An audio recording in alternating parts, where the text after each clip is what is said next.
Hello and welcome to Trip the Beltway Fantastic. I am very lucky this week to talk with two friends and fantastic journalists, Kyle Anzalone and Dave DeCamp. Kyle is news editor of the Libertarian Institute, opinion editor of antiwar.com, and he co-hosts Conflicts of Interest with Will Porter and Connor Freeman. And Dave, he has his own show. He's the host of Anti-War News with Dave DeCamp, and he is the news editor of antiwar.com. Thanks, guys, for joining me on Trip the Beltway Fantastic. Thanks for having us. Thanks for having me, Kelly. You know, I'm smiling because I'm so glad to see you, but it's just been such a heart-rending period that all of us have been working in as journalists, particularly anti-war journalists. And I wanted to talk to you guys a little bit about news headlines and what's been going on in Israel, Gaza over the last week. But I actually, I'm so impressed with the work that you both do because it reflects a nonstop 24/7 reportage of what's been going on in the war today, but also the Ukraine war. So you guys have been at it with your podcasts, with your writing, with your editing.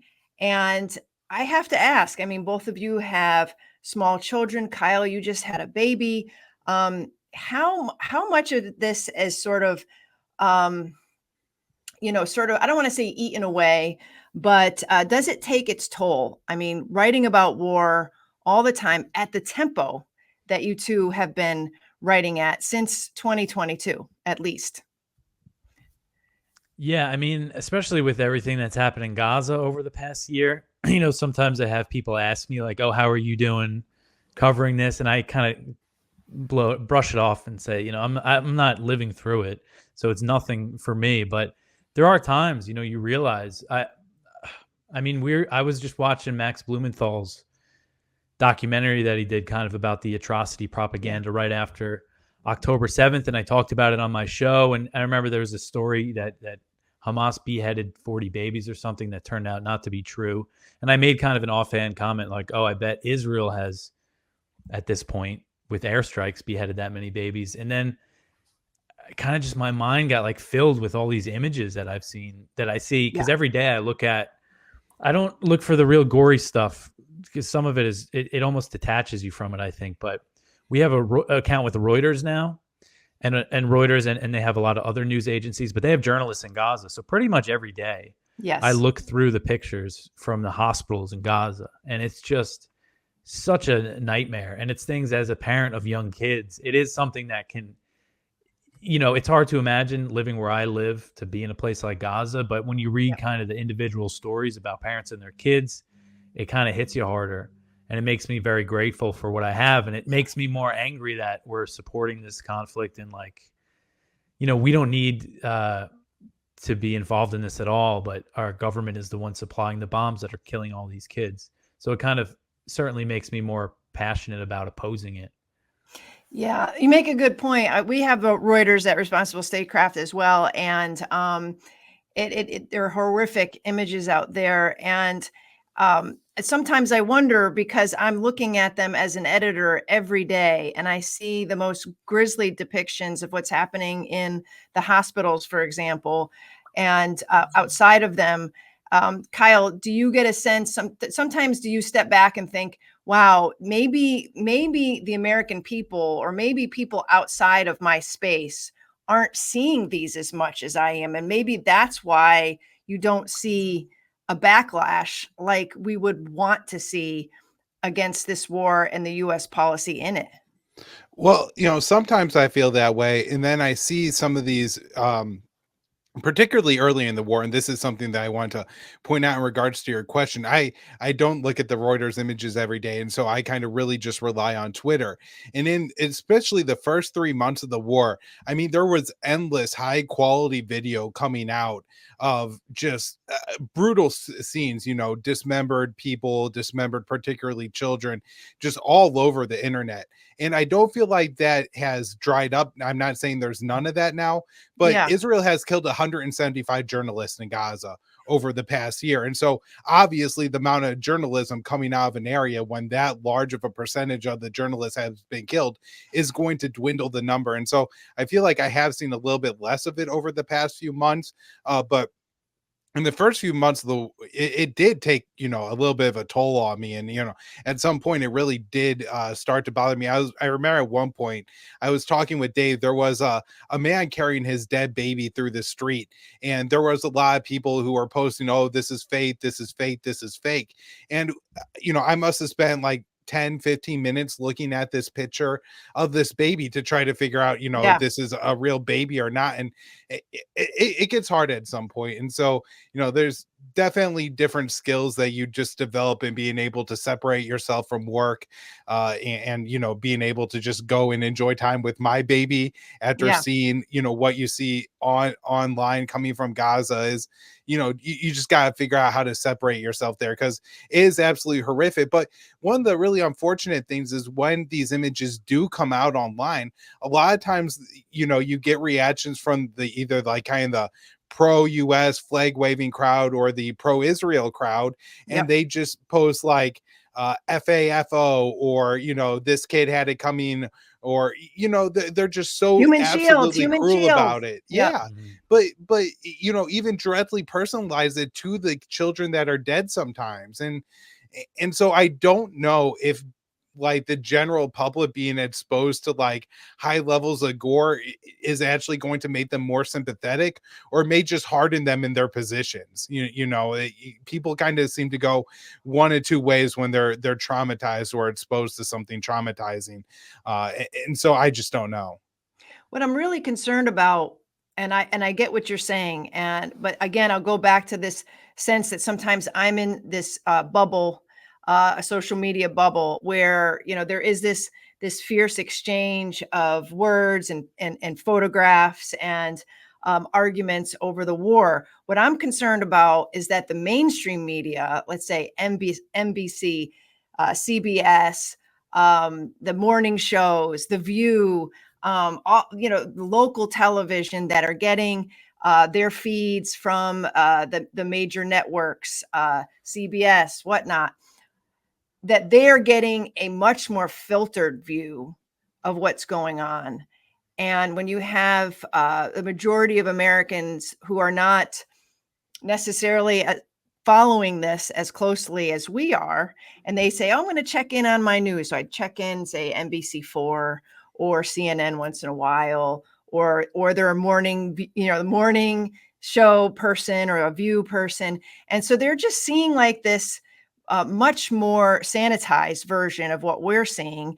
And very quickly, the headlines will be more or less the Israeli position, that it's only defending itself, that it is going after terrorists. The terrorists are using human shields. And then you have Biden pop in there saying they're working for a ceasefire, and then they're on to the next story. And they're not getting that visceral view of what's really going on. I'm afraid that because the mainstream media has been so cowed by the pressure from pro-Israeli lobby, supports, whatever you want to call it, that they have been successful in sanitizing this war, and so that the American people are not as invested in keeping up with it and reacting to it the way we are.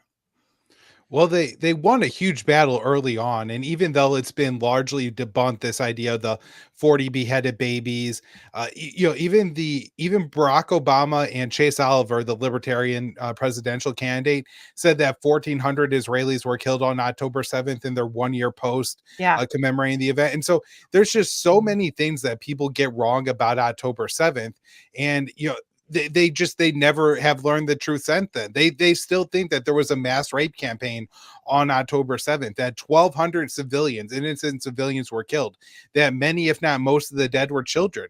If you just ask people, that's what they think happened. And it's a large part of failure of the reporting. Now you guys are reporting in a space that is more right-leaning libertarian. Do you find, can you talk a little bit about that space? Has it been difficult? How do you feel about the energy coming from libertarians on this particular issue, Israel, Gaza?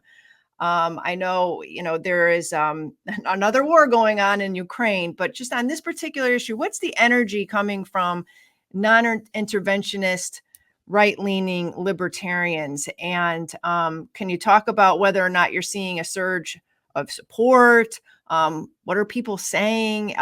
Just what's the vibe there on that, in that part of our world? I mean, I would say, kind of in our little clique that we have, like the antiwar.com, Libertarian Institute, Ron Paul guys, and kind of, I guess, probably the biggest libertarian podcaster now is Dave Smith. And he's really good on this issue and war in general because he's friends with Scott Horton. So it's not a surprise. Yeah. So, that side of it, I mean, has been really good. But when you kind of go outside of that, some people involved in the Libertarian Party, especially the presidential candidate, Chase Oliver, he put out a statement on October 7th, didn't even say anything about the Palestinian civilians killed by our, bombs provided by our government. And you kind of sort of see this attitude of like, oh, just let them kill each other. It's not our business. Aren't we non-interventionists? Why do we even, why do you pick a side? And, a lot of people have that attitude. And the problem with that is that our government, our taxes are certainly funding one side, are very much involved in this conflict. Without that support, Israel wouldn't be able to do this. Some people don't understand that. It's not like the U.S. just gives Israel a little bit of military aid. They give them billions each year, and and it goes beyond just that. The U.S. Pentagon contractors maintain their Air Force and just all sorts of different ways that the U.S. supports them. So, yeah, there's kind of that idea. It's like a neutrality that they think they have. And I think a lot of them are kind of turned off by all the leftists and some of the people going to these protests who say stupid things, and they don't want to be perceived as being on that side. I think that's a big part of it. And so in our circle, I mean, what I like about antiwar.com is I am more right-leaning. I mean, I've become much more right wing in recent years, but we kind of work with and interact with people all over. Like, we're single issue, and I like that. Yep.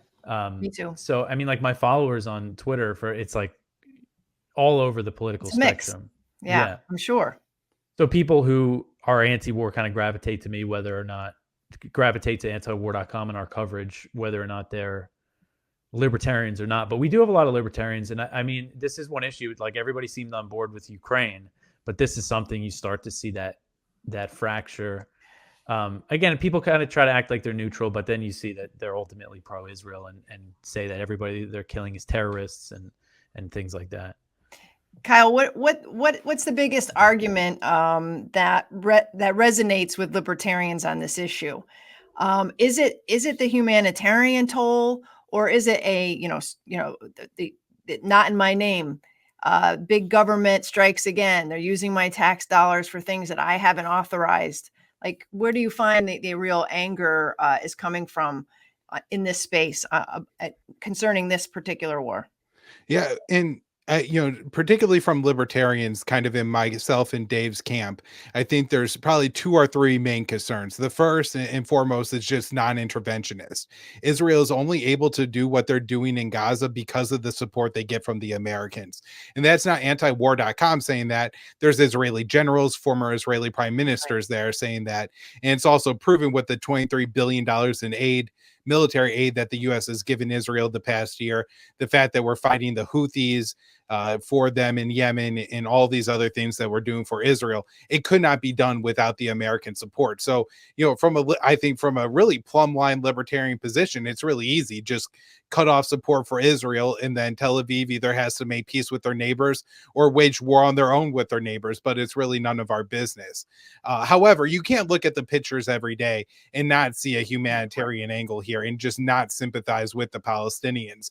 One of the top principles for libertarianism Zionist property rights. And so if you look at what's happening, particularly in the West Bank, where Tel Aviv recruits Jews from all over the world to come move into homes and takes them away from their Palestinian landowners. I mean, that's just theft and redistribution of property. That's absolute communism. And yet, sometimes I think libertarians don't see that point. And then also, I think from another perspective, and I think Scott Horton has really led the charge in helping to make this point, is there is a national security issue here for the Americans. It's not just that we're actively supporting Israel in a war. We're actively supporting Israel in a war that makes Americans less safe. Scott always refers back to the 9/11 terror attacks and how it wasn't just the U.S. bombing of Iraq and the starvation of Iraq and the occupation of Saudi Arabia, but the Israeli brutality and the American backing of the Israeli brutality and the occupation of Palestine is what drove a lot of the jihadists on 9/11 to do what they did. And so if we think that there's not going to be major blowback and major anti-American hatred festering across the Middle East, for myself and Dave and for you, it's absolutely heartbreaking to see what's happening in Gaza in those videos. But I'm sure for a lot of young men across the Middle East who feel kinship and solidarity with the Palestinians, it's not just heartbreaking, it's infuriating. It's the kind of thing that drives you crazy and makes you, sweat and punch the wall and drive people to do absolutely insane things. And so I think their issue is an issue there as well. One thing I want to say about the libertarian camp, though, is, you had this almost interesting dynamic where the more what you would almost say right wing or towards the Mises caucus or whatever you want to call it in the Libertarian Party, the former, the people who came from the Ron Paul movement, and Ron Paul ran as a Republican. So I think sometimes you get labeled as on the right. We're firmly against this conflict. And it's the libertarians who would maybe refer to themselves more on the left, Chase Oliver, Raisin Magazine, who completely ignored the oppression of the Palestinians and who, their reaction to this is, well, Israel has a right to defend itself, and completely ignores the American role in all of this. And just as Israel has a right to defend itself, and repeats the government propaganda and essentially endorses everything that's been going on over the past year. Yeah, that's a good point. Yeah. Because also, like the Mises Institute, they've been very good on it. And that is another group people would consider like right-wing libertarians. So yeah, that is a good point. And then you have kind of the liberal, what they call the Beltway libertarians at Reason. And again, just kind of ignoring what's happening to the Palestinians. They're actively cheering it on every single day. The Reason magazine newsletter comes out with, the Palestinians are just human shields for the terrorists and Hamas, and the Israelis just had to defend themselves, and we have to back it. And Iran's making nuclear weapons. I mean, the Libertarian vice presidential candidate has on his website, and has, even though we've tried to inform them that the U.S. has failed to deter, which means Iran did make nuclear weapons. And so, these people are just uninformed and absolutely insane on the issue. Well, what I don't get is that I would figure that the libertarians would be most strong on the idea that the United States should not be entangling itself in foreign alliances that would cause us to act against our own interests. And this seems to be like the perfect example. Whereas it sounds to me like some of these libertarians, including Reason Magazine, are cheering on a foreign nation that we are entangled with, whether it be by money or moral support or whatever, and it is dragging us into a war that is against our own interests. And that doesn't sound very libertarian to me. That sounds like the opposite. And there's obviously other things going on. What's ironic about this whole picture, including the picture that I'm looking at right now, both of you are coming from a younger generation of anti-war than when I was writing there. I was writing for anti-war during the global war on terror in the Iraq War and Afghanistan and all of the overseas operations that the United States felt justified in bombing several other countries besides those two. And now, you both and myself are writing about what's going on in Israel, Gaza. And it seems like history is just repeating itself. We might not be actually like dropping the bombs, but for all intents, we've handed them over. They are made in America. We're helping them with targeting, I believe. Our defense contractors are actively feeding AI and other tools to target Palestinian civilians. So we're pretty much co-combatants. And we seem to be hurtling forth. The news today with the expanding bombing campaign of Lebanon by the Israeli military. Now they're bombing central Beirut as we speak. This is Thursday. And they just attacked UN peacekeepers on the blue line there. How are you guys viewing this? And is there any prospect that the United States has a red line or red lines in which they will come forward and say, listen, you can't bomb the crap out of Lebanon just to go after Hezbollah? What are your thoughts on like where the United States might go here? Or are we literally going into the conflict directly, possibly with Iran in the next couple of days? I mean, it seems like that. It is really unbelievable that we're actually at this point. With Lebanon, I mean, the State Department just the other day, there's this report in the Wall Street Journal today that said the U.S. is trying to get a new president elected in Lebanon and get Hezbollah out of the political system. They kind of had it like it was this big scoop that they had. But Matt Miller at the State Department just the other day basically said that. I mean, after saying that the U.S. wanted a ceasefire, now they're saying he was asked, do you want a ceasefire? And he says, well, we ultimately want a diplomatic solution, but we don't want an immediate ceasefire. We want to see Hezbollah lose its grip on Lebanon. We support Israel trying to degrade their capabilities. So, I mean, the official stance right now of the U.S. is that they're all in on backing this invasion and really, really heavy bombing campaign of Lebanon. I mean, which is it's absolutely crazy. And you have to try to think how we got here. And then with Iran, now Israel is planning to hit back at Iran for those missiles that they fired last week. And the U.S. is, I mean, based on what I've been reading, the U.S. is going to support them in some way, even if not directly, either with intelligence. But they're even discussing, as you wrote that story at the American Conservative, they're talking about the U.S. bombing Iran. And I mean, no debate, no discussion. It's just, yeah, we might, the U.S. might start bombing Iran. And I mean, this is the war that the neocons, when you think about Dick Cheney and all those types of neocons from back in the day, this is the war that they've always wanted. They've always wanted this war. And they might be getting it. And unfortunately, you have both candidates running for president trying to be as pro-Israel as possible. So, yeah, I mean, we are, like you said, right now, the U.S. isn't necessarily, the U.S. is dropping bombs in some places like Yemen and occasionally in Iraq and Syria. But we might get to that point. I think it's completely possible in the next few days even that the U.S. is directly involved in combat with Iran or with its, allies in Iraq and Syria or even in Lebanon. Kyle, somebody pointed out to me yesterday that the U.S. has never bombed Iran. Like there's been a lot of action, both from both directions since the 80s. But in the last, for all of the Sturm und Drang that has occurred since the Obama administration over Iran, the threats, the nuclear program, killing Qasem Soleimani in 2020, we've never bombed their facilities on their territory.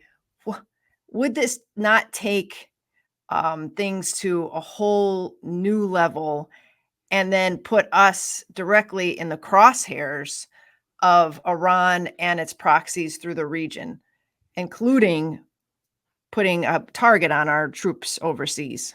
Yeah, absolutely. And it seems to me the only way you could look at this is Netanyahu is in the driver's seat. It's clear that Joe Biden isn't. He's in the passenger seat, and he's has been a Zionist for 5 decades. And so he's just, I think, kind of backing that policy. But if you look at who's gotten everything they wanted over the past year, it's Benjamin Netanyahu. And I think he looks at a situation right now where the Netanyahu doctrine, two decades of backing and propping up Hamas and Gaza in order order to balance them off of Fatah and the West Bank in order not to have to negotiate a two-state solution absolutely blew up in his face on October 7th. And I think he saw it as a historic opportunity to do two things: expand Israel's borders and save his legacy. And so since, he has gone on an absolute rampage. The first target was Gaza. The second target's the West Bank. The third target is southern Lebanon. And I think the real issue with Iran here is Iran could stop this, right? Iran could inflict enough damage on Israel to make Israel at least, reorient itself to having to fight Iran, which would probably at least prevent the war in southern Lebanon, but could ultimately stop Israel's whole land grab. And so I think Israel doesn't really want a direct war with Iran, and doesn't really even care if the U.S. is in a major war with Iran itself, but just needs the U.S. to do enough to prevent Iran from attacking Israel and hitting Israel too hard. I think that's what Netanyahu is trying to achieve here. And so I think he's going to continue to ratchet up tensions with Iran. And he has a kind of a historic political opportunity here in the United States, because both parties, both candidates have committed themselves to being the bigger supporter of Israel. And so the more belligerent he is, the more support that he's going to get, because neither party is going to stand up to him. Trump or Harris is just going to say, I would do more for Israel than my opponent would. And so Netanyahu is just going to push the envelope further and further, because they're going to keep giving him more and more. I mean, I don't want to get too political if you don't want to, but are you surprised that the Harris campaign hasn't distanced itself just a little bit from Biden on this issue? It seems like she's bleeding a lot of potential voters in places like Michigan, and a lot of progressives that I talk to are just infuriated with her and are likely not going to vote for her. They're not going to run out and vote for Donald Trump, but they might vote for Jill Stein or Cornel West, or not vote at all. I mean, are you surprised, Dave, that like she hasn't like recognized this, or is there other forces at work here and she just doesn't want to cross that pro-Israel lobby in Washington and a very tough pro-Israel faction of her own party? Yeah, I mean, that has to be what it is, that she doesn't want to go too far for them. We saw her kind of pay some lip service to some things, but she didn't really try that hard. No, it was lip service. Yeah. She's basically saying the same things Biden are. Biden's been saying that there should be a ceasefire for a year. I mean, and so what has happened in that year? He's just given more and more to Israel. So yeah, I mean, I just didn't have any expectations for her, so I'm not really that surprised that she's not doing that.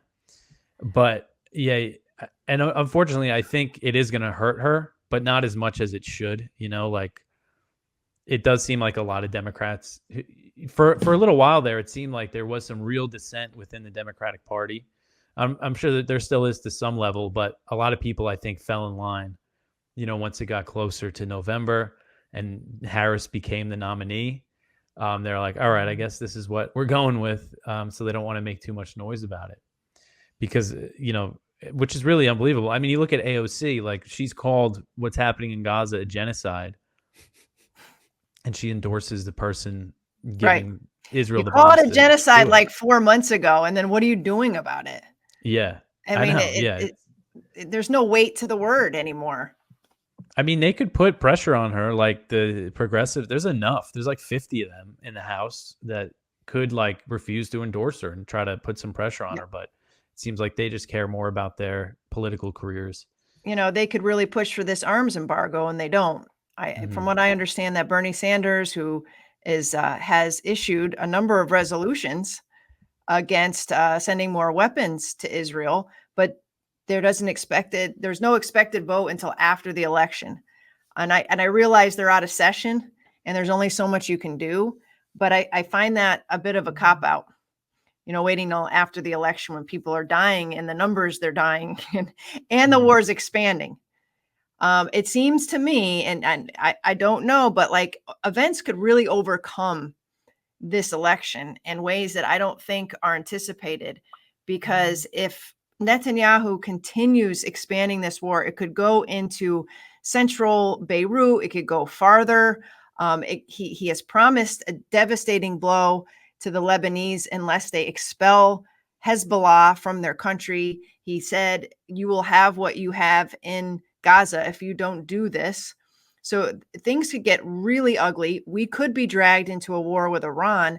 And then you have, devastating storms in this country that are ripping communities apart. And people are looking at this and going, of course, you can't control the weather, but the optics of FEMA, and we know they have problems, lies or no lies, the bureaucracy of FEMA always falls down on the job. So you have this, the horrors of storm recovery, people dying, homes flattened.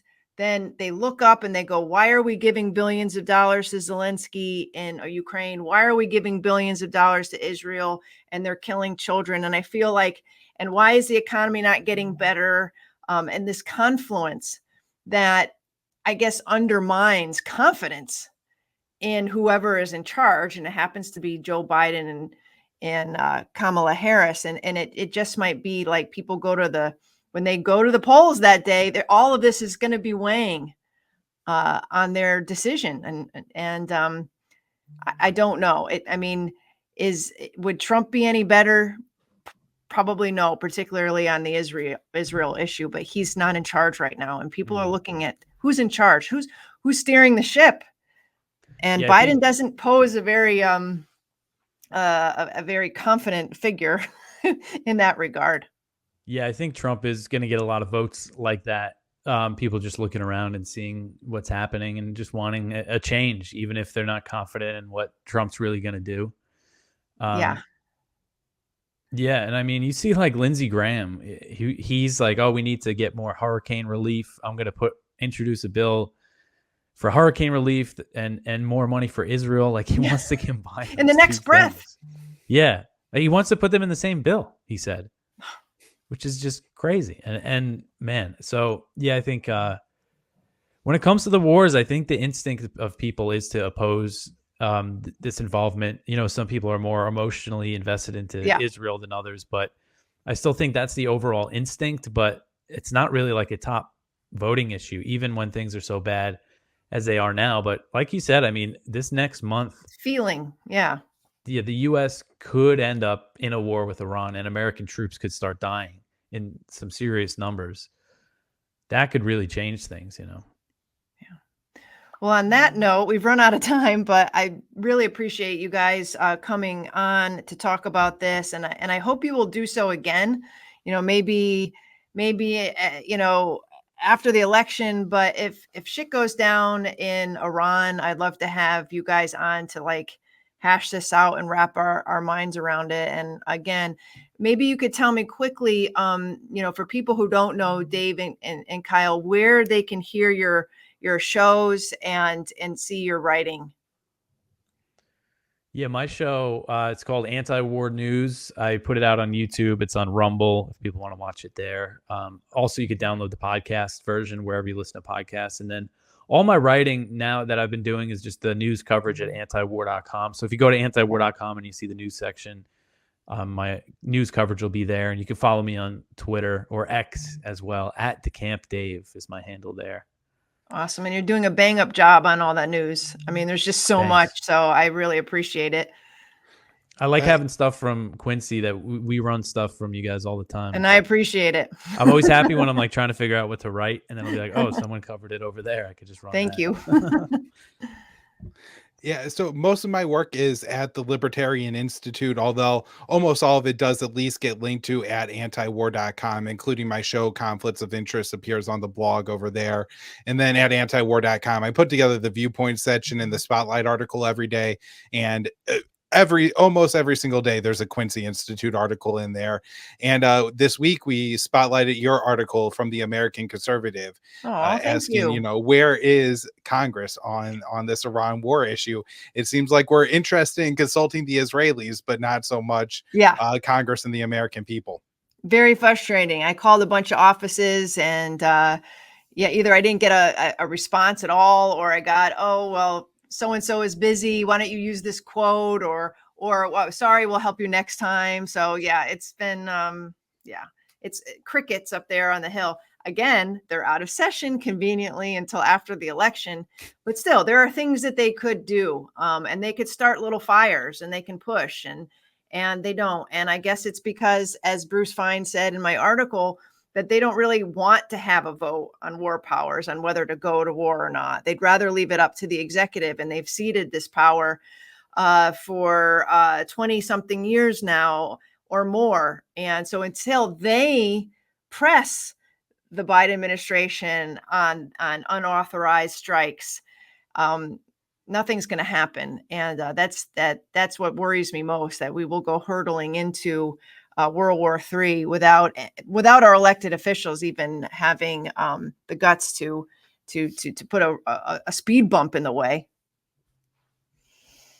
So anyway, well, until next time, thank you so much for joining me on Trip the Beltway. Fantastic. And just keep up the good work. Thanks, Kelly.